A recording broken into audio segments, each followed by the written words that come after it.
So, welcome everyone. Great to see you all the 200 people we have here with us, and another 50 people we have online. Incredible. I think this day deserves that. It's such a powerful day. It's a day when the Creator have decided that we have to have this kind of cosmos working this way, the way it is, and the way it's supposed to evolve into. So in today's session, we're going to elaborate a little bit about this day called the Day of Creation. More than that, we want to tap to the energy that it's with all. So we're gonna have a few writings that we're going to refer to. We're going to do a bit of workshop, and the most important thing is connecting to its energy, meaning we're going to do certain meditation to prepare ourselves to the purpose of that day. Because in reality, the purpose of that day was the sixth day.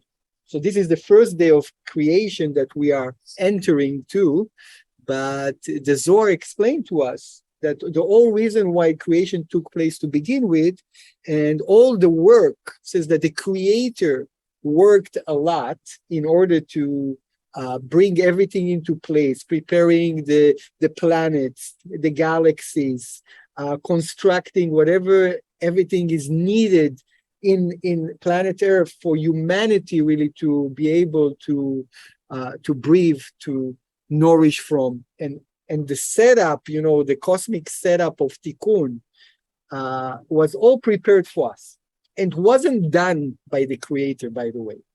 So it says that after the sixth day, the Creator rested, yeah?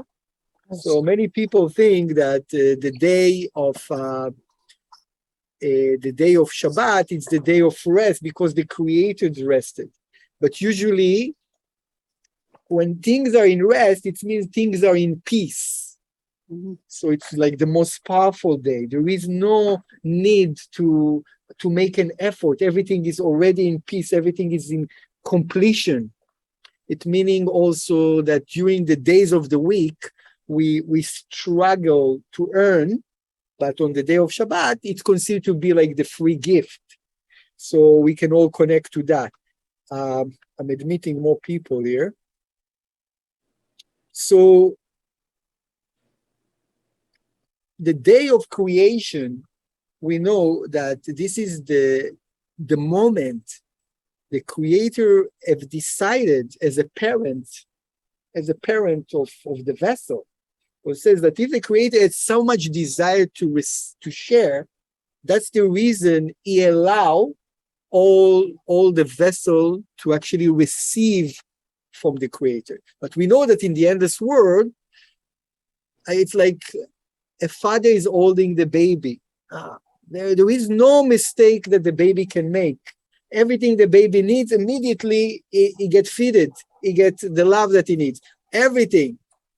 But the Creator agreed, like if you have children, you know that they want their independence. They want eventually to go out of home. Maybe not this generation. They want to stay home. But in the old days, kids want to fly off and explore the world and start enjoying and making their mistake, falling and rising. Even the babies, I want to feed my babies to give them the yogurt, but they rather take the yogurt, put their hands and put it on all their face, and they're much more fun. They're eating less, but after it's like we need to bring a cleaning lady to clean the walls. But that's the way we are. And imagine yourself from the side of the Creator to let go and to allow us to do all the mistakes that we are doing. Because what is this month? It's the month of Tshuva. It's realizing about those mistakes, really, isn't it? It's realizing that, I wanted freedom, but I wanted free will, but I didn't make the right choices. So this energy of being able to let go through love that's an interesting way of loving someone. Because imagine yourself how we relate to love. And we're going to read in a second an article by Karen Berg, and I want us to have discussion around that. It's what is real love, because this is the day where love was injected into the cosmos. Because before the creation, the day of creation, the vessel and the light were in tune, completely in synchronicity. The light is giving endlessly, the vessel receives endlessly, everything is perfect. But then the vessel requested that let me be like you. Let me have the ability really to share, which I cannot do with the creator, because the creator doesn't have any desire to receive. So if the creator doesn't have the desire to receive, he was willing really to give all the parts, the segments of that vessel, which is all humanity, to be able to have like a platform where they can be co-creators. Yeah. So this is really can give us such a huge lesson about unconditional love. We don't do it with our partners. We don't do it with our colleagues at work. We don't do it with our friends. The definition for love is a bit different for us. It's a lot about control. It's a lot about how much I can receive from that love, and so on and so on. There are a lot of selfishness that's involved in what we define as love. Okay, so let's read it out loud. Who can read it for us out loud? Someone from the crowd. Sebastian, can you read it for us? Me? Yes. Okay. Oh, wow. All right, let's go. Kabbalah teaches that the world was created for our enjoyment. We were created to be happy and to experience joy. The earth is a great gift from the Creator. Before the creation of our world, we were at one with the Creator in a utopia where there was no lack, sadness, pain, depression, or problems. We received endless energy and endless blessings, like a small child in the arms of his parent. Our every need and want were provided. But as life shows us, a child will eventually grow up, and this process hints to what occurred so many thousands of years ago. As we began to mature with the Creator in our utopic world, we became unsatisfied because although we received everything from the Creator, there was one thing we did not receive. We did not receive the satisfaction of being a giver and sustainer ourselves. And so, the Creator, out of pure love, gave us this world so that we may develop the spark of light that lies in each of us. Like the pain any parent experiences when a child leaves home, the Creator felt this pain all the more, but allowed us the gift of free will, knowing it was the only way for us to achieve the fulfillment we sought. The love that releases another so that they may mature and grow is the most pure and selfless of all love. For true love has no agenda, no attachment or control. It is a love without agenda, a love that sets one free. This is the love that is born this week, an authentic love that cultivates once again in our hearts. Oftentimes, we may think we love someone when actually we may just be loving ourselves. We may love what the person does for us or how they make us feel. This is called a shadow love, and it's about what we need out of the relationship. We are primarily thinking of ourselves. But if we say we love someone, how is it then we do not always know when they are in pain or hurt? True love is selfless. It is understanding that sometimes loving someone means you need to let them go. Sometimes loving someone means you cannot give them what they want. Sometimes loving someone is allowing the other person to even love another. True love is being allowed to be set free. This is exactly what the Creator, our Father in heaven, did for us. He set us free and created this entire world and playing field so we can develop and spiritually mature. The story of Bereshit, the story of creation, is the story of love. It is our story here on earth. We are able to learn how to open our hearts more, give more, share more, and most importantly, ignite the spark of the creator within into a bright flame. Karen Berg. Beautiful, Sebastian. Really enjoy hearing you. So we're here to redefine what love is for us and how we love one another. Since this is really the way the creator was in a seed level, started the entire world. Therefore, when we talk about tikkun, when we talk about tshuva, we talk usually about people that get us upset. And people that we need to forgive, and people that might need our forgiveness. But in today's session, I want really to get into the core of understanding the way we present love to others, we share love to others. And that's what we really want to rewire in a way in that day when this energy is again available. So I'm going to divide you to breakout rooms where you can discuss this article, and you can share also an example where the love that you give to your close people is not exactly in affinity with that love of the creator to us. Okay? This is the assignment. Okay, guys, welcome back. We have interesting conversation here in classroom. So there is a lot of opinions of what love is. So sometimes we're thinking that love is only like a romantic love, but we're talking more about the unconditional love. And so it's raising the question, what's the definition of love? And it's something that we can really understand today to its core. And, the epiphany that I got is really when you really love someone, you giving him the ability really to become even greater than yourself. So let's say something, you are the creator. So the creator allow the createes to become like him. How much are we really doing it in our relationship with people?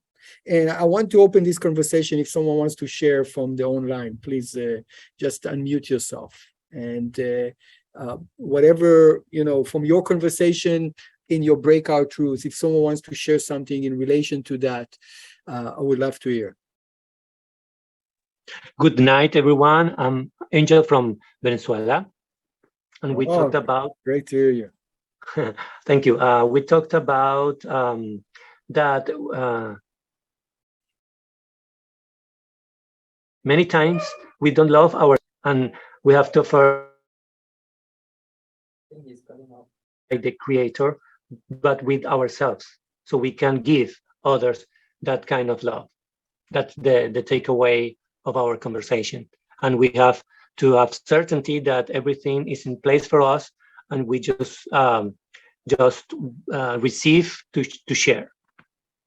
It's beautiful because the creator never worries about maybe I'm going to be lacking, so maybe I should give less.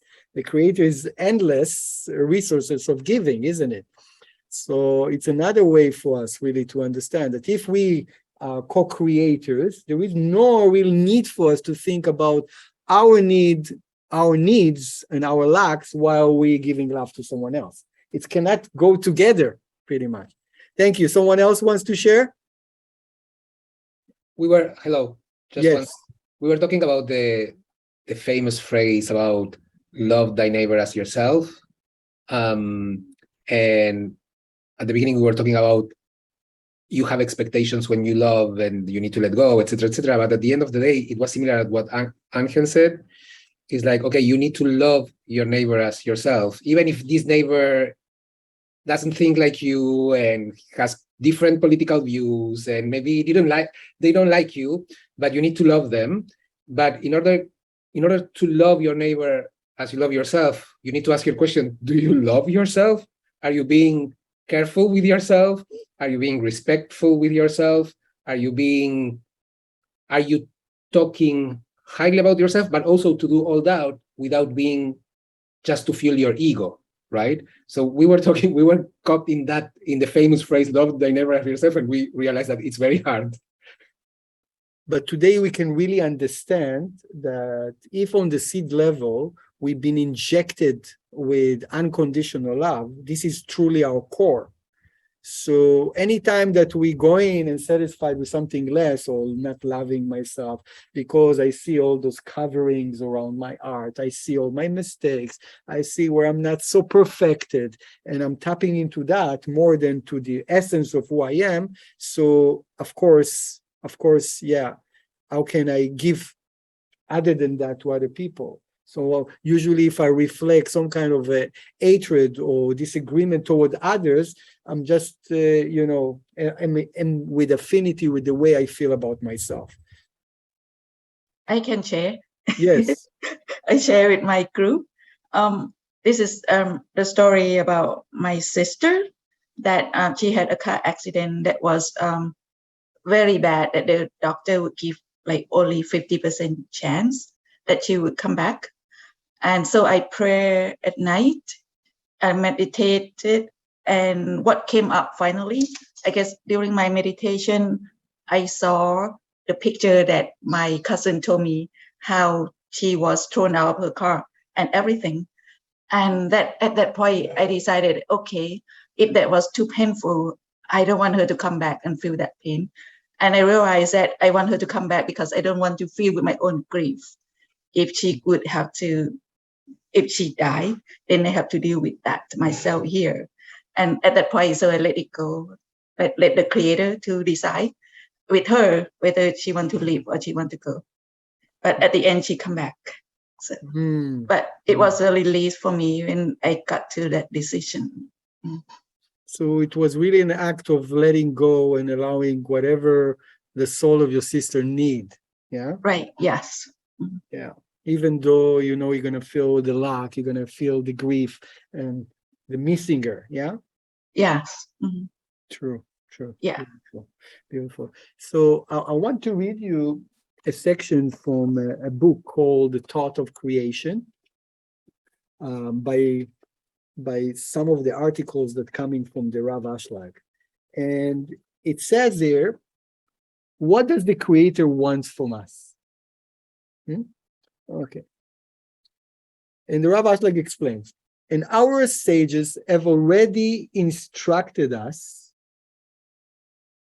that the Creator created the world solely to bestow pleasure upon his creator. So the Creator, of course, the only reason why the Creator created this place that we not necessarily still have pleasure from constantly is only so we have pleasure. And it is here where we need to cast our eyes and all our thoughts, because this was the ultimate intention. This was the ultimate intention of the Creator. Can you imagine? Just that we can enjoy.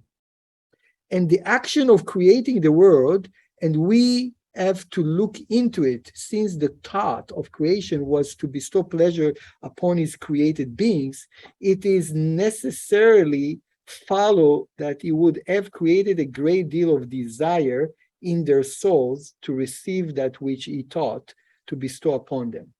And that's, what is the difference between before creation and after creation? It says that only one single thing was created. Do you know what it is? Only one single thing had to be created in order for everything to follow. What was that? Exactly. So it's called the desire to receive. So within that, the desire to receive, already we have the capacity, that's the so the desire to receive is already the capacity to receive all that pleasure, the endless pleasures that the Creator intended for us. And it's enough there. But who goes and limit that? We are, with our small thinking, with our bad experiences, with our limited beliefs. We limit that and we're shrinking that. So the reason why we are connecting today is first to remember what's the purpose of creation? What the Creator really wants from us? He wants us to enjoy, he wants us to have pleasure. That's the the reason of all reasons. Yeah. How together? Yeah, of course. I have to learn how to act with affinity with the same essence of the creator. I have to learn how to do so. So let's continue. After all, the amount of every delight and pleasure is measured by the degree of the desire to receive it. So as much as the desire to receive is greater, then to that extent is the degree of the pleasure much greater. Are we clear about that? Meaning that if we're awakening more desire to receive, we most likely have greater chance to have more pleasure. But, some of us thinking at times to be spiritual is to reduce your desire to receive. But it's not true. In reality, wherever and whatever we get pleasure from right now, which is physical things and all the things that seems to be kind of pushed on us by society of what is pleasurable and what is not pleasurable. If it's respect, if it's power, if it's physical pleasure, if it's what have you, this is considered to be actually a smaller desire to receive. Why it is? I mean, it could be inclusive in the totality of desire to receive. So why won't I be able to influence? Why won't I be able to add value? Why won't I be able to be a leader and take care of more people and share with more people? Yeah, absolutely. But whatever small desires that we have, they kind of shrinking my ability to receive the ultimate pleasure that the creator has. Does the creator enjoy from something physical? No, because the creator is not physical. So as much as we find our fulfillment with things that are more spiritual, most likely that what would happen, we're going to have more pleasure. But for that, I have to increase the desire for that. You understand?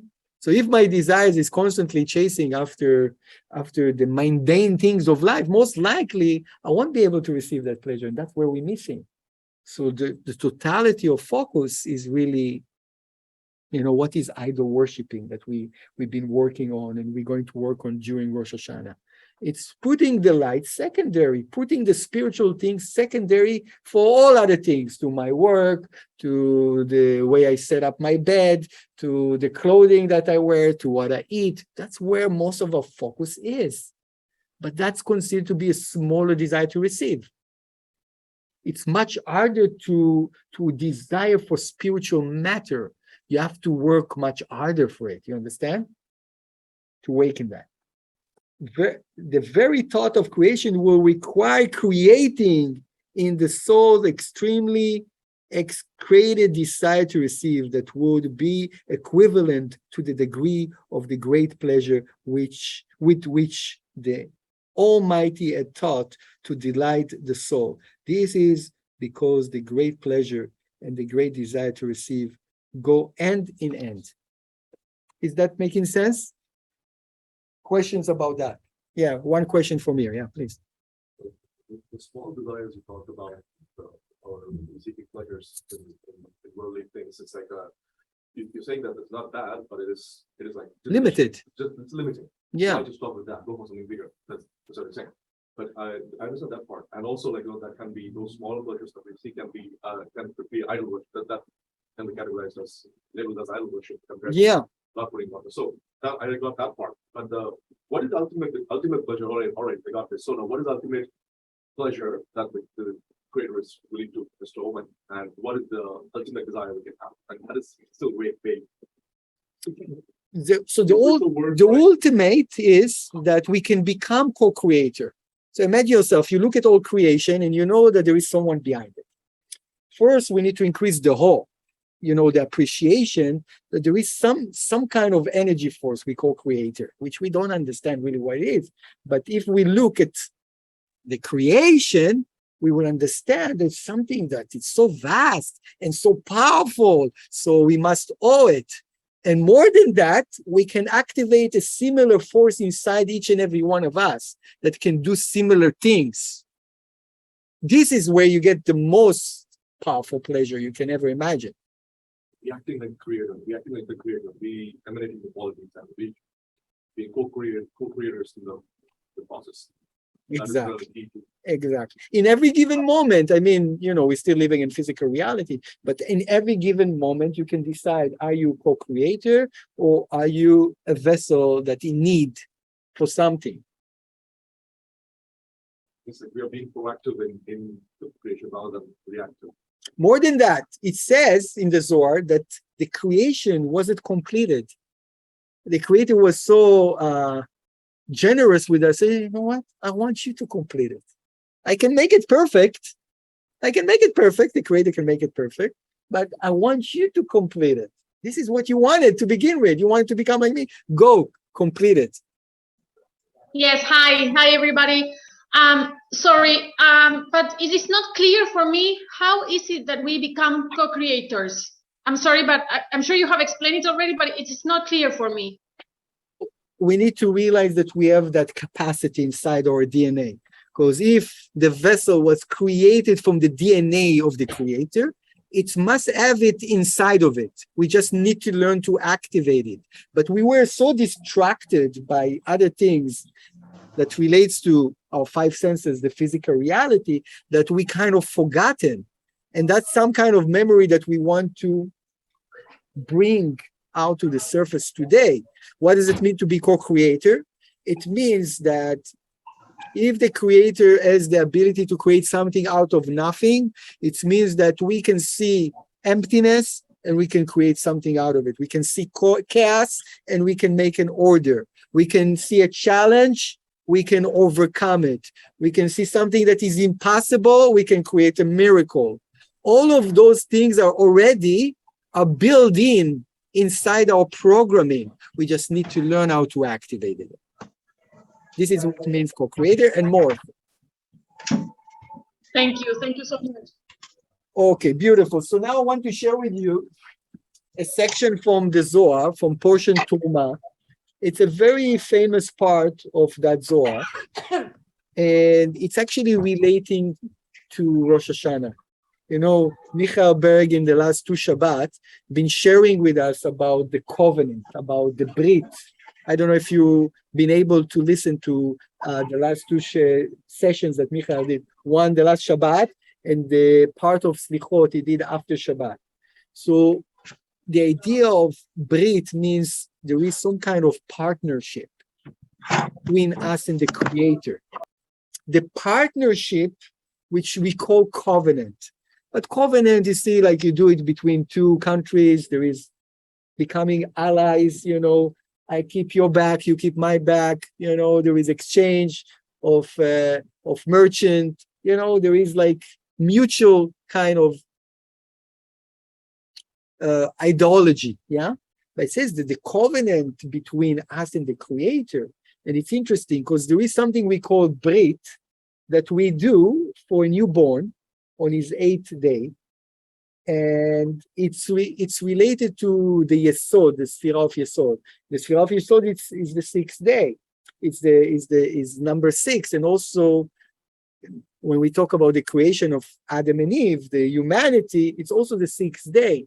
So there was a covenant. It's obvious that there is a covenant there. But what is this partnership? It says, I'm going to read the Aramaic just for us to connect to some of that beautiful writings and beautiful energy from Rabbi Shimon Bar Yochai.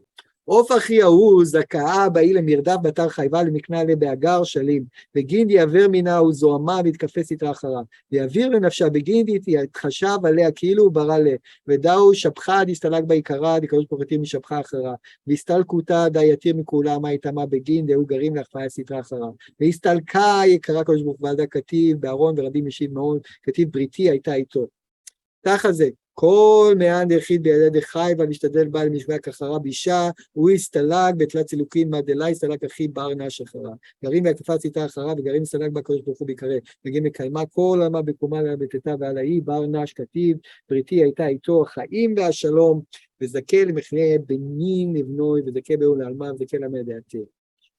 כל נערי דינים לא יכלין למידן לבאו עלמה ועלמה דעתה על בתרסר תראה ולית מען ירבחה בידי. ועל דע כתיב גיבור בארץ יהיה זרעו דור ישרים מבורך הון, ועושר ביתו ותקום לעד, זר בחושך אור לישרים. I really recommend to refer back to any Zohar that you have in your language, but it's portion Truma, verse 40, okay? And you can go also online if you don't have the physical Zohar, and look for Zohar Truma, verse 40 and 41. And the Zohar, Truma. So what it says here, it says that what the spiritual, or let's say the righteous soul, is supposed to do. He says that he is supposed to run after the wicked. This means that as a person that has less consciousness, you have to run after him, chase after him, and you have to make sure he helps that person to overcome whatever evil inclination is attached to. Okay, so we call it the ego. Says like this is our responsibility as part of the covenant. I will show you how. And he helps this person really to overcome any ego type that he has. And in that moment, when we do such a thing, that spiritual person considered to be like he created that human. It says that as long as we are completely controlled by our ego, we are not really yet fulfilling our purpose in this life. It means that we are kind of zombie. It's like we are robots. We are not really living yet. So the moment we are helping someone else to overcome his ego and to connect and to have the understanding that there is a light force out there and all the rules of creation, in that moment, like we created, we are creating the person. This is what we're talking about, co-creation. And he says in that moment, the creator owner going to recite within him. And he says this is the most greatest elevation a human being can achieve. There is no greater action to chase after someone and to help him to elevate his spirit, his spirituality, to understand, to take responsibility, to do tshuva, to do an act of sharing, to understand what the meaning of life and so on. There is no higher act than that, the Zohar says, guys. This is what convinced me to become a Kabbalah teacher. I was very selfish and focused on entrepreneurship in my life. And that's what convinced me. And that says about this person, and my covenant is with him. This is the true covenant. This is the true partnership that we came. This is what it means to complete creation, truly. That's what the job that the Creator left us. Can he created a people that are already complete and spiritual? Of course, if the Creator wanted to do that. It would be easy to do. But he didn't, because he wanted us to do this job. So in the second verse, it says, come and see. Every person that holding the end of the wicked, it's a code name for someone that is less spiritual, and he make the effort that he's going to leave the path of selfishness, he received 3 different elevation, which other person cannot achieve in any other way. He causes to surrender the evil inclination, and he causes the Creator to elevate. We actually helping the Creator to be understood by humanity in that moment. And he causes the word to be fulfilled from below and above. And about this person says, my covenant will be with him. The life and the peace. And that's the merits that now the Zohar tells us, if someone really take that as a mission in his life. He said he will be able to connect to a lineage of seeing his sons and grandsons, his merit in this world and the upper world. He said that all the forces of judgment will never be able to, so all the force of judgment will never be able to judge them in this world and the world to come. So this is what happened in Rosh Hashanah. If we're returning to that type of partnership, commitment, covenant, that's the reason we are canceling the forces of Satan, of whatever mistake we're doing. And we did in the past. It can be erased as long as we are in line with this type of partnership. And that's what we want to awaken on that day, to remember. He said that he would enter to 12 gates of the firmament, and there is no one to prevent him. You know, we see that we have sometimes people we call enemies that try to prevent things from happening in our lives. Or we try and try, but it's not really happening. Yeah, it means like there is a force that prevents us. So no force will be able to prevent from whatever you want to get in life. And now I want to connect more to the part of the meditation we want to do in these special days. So one of the Kabbalists called Ben Ish Chai, he actually shared that on this day, there is such a merit, there is such gifts that we can receive, that it's so important to take this day seriously. And the day is actually just started. Yeah, I mean, it started now. It's going to be till sunset tomorrow. So all this day, we need to act like co-creator as much as we align with whatever we shared with you today, and no anger towards anyone, no judgment toward anyone. You know, a complete fast from any desire to receive for oneself alone on that day, just going to help us in the process to get to Rosh Hashanah. So Ben Ish Chai said, this Kabbalist, different candles, that's what he said that we need to light. And says that the moment we are lighting that 5 candles, we need to actually share the story of creation and the first day that I'm going to read from the book of Genesis. Because we know that the whole entire Zohar and the essence of the Zohar, it's really all about the Genesis. Because within Genesis, within the first word, the Tikkunei Zohar, which is the essence of the Zohar, is 70 different translations for the word Bereshit, which is Genesis. And because everything is in the DNA, everything is in the beginning, the rest is just the effect of that. Of course, not by coincidence, today it's also the anniversary of Rabbi Elazar, which is the son of Rabbi Shimon Bar Yochai that wrote the Zohar, that put the Zohar together. Actually, they were attached to one another by all means. I mean, the revelation of the Zohar and everything, they were both of them together. So it was Rav Shimon, even though he's like the famous one, but he was pretty much in all those events of bringing the Zohar together. It's interesting that he decided to leave the world exactly on the day of creation. Say, Bereshit bara Elohim et hashamayim ve'et haaretz, והארץ הייתה תוהו ובוהו וחושך על פני תהום, ורוח אלוקים מרחפת על פני המים. ויאמר אלוהים יהי אור ויהי אור, וירא אלוהים את האור כי טוב, ויבדל אלוהים בין האור לבין החושך, ויקרא אלוהים לאור יום ולחושך קרא לילה. ויהי ערב ויהי בוקר יום אחד. You can close your eyes to know that lighting a candle, it's lighting our soul.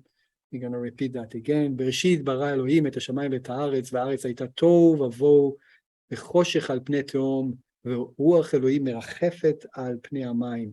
ויאמר אלוהים יהי אור ויהי אור, וירא אלוהים את האור כי טוב, ויבדל אלוהים בין האור ובין החושך, ויקרא אלוהים לאור יום ולחושך קרא לילה, ויהי ערב ויהי בוקר יום אחד. We are meditating really to connect really to the essence of the contract of why we are here in this world. בראשית ברא אלוקים את השמיים ואת הארץ, והארץ הייתה תוהו ובוהו וחושך על פני תהום, ורוח אלוקים מרחפת על פני המים. ויאמר אלוהים יהי אור ויהי אור, וירא אלוהים את האור כי טוב, ויבדל אלוהים בין האור ובין החושך, ויקרא אלוהים לאור יום ולחושך קרא לילה. ויהי ערב ויהי בוקר יום אחד.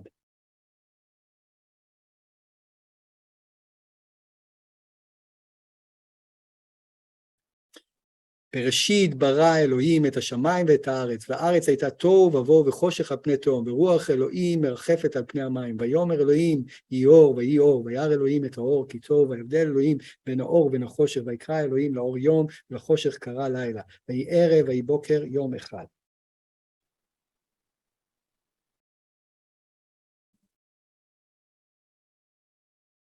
Our last candle, our last chance really to attune ourselves with this day, with our purpose. בראשית ברא אלוהים את השמיים ואת הארץ, והארץ הייתה תוהו ובוהו וחושך על פני תהום, ורוח אלוהים מרחפת על פני המים, ויאמר אלוהים יהי אור ויהי אור, וירא אלוהים את האור כי טוב, ויבדל אלוהים בין האור ובין החושך, ויקרא אלוהים לאור יום ולחושך קרא לילה, ויהי ערב ויהי בוקר יום אחד.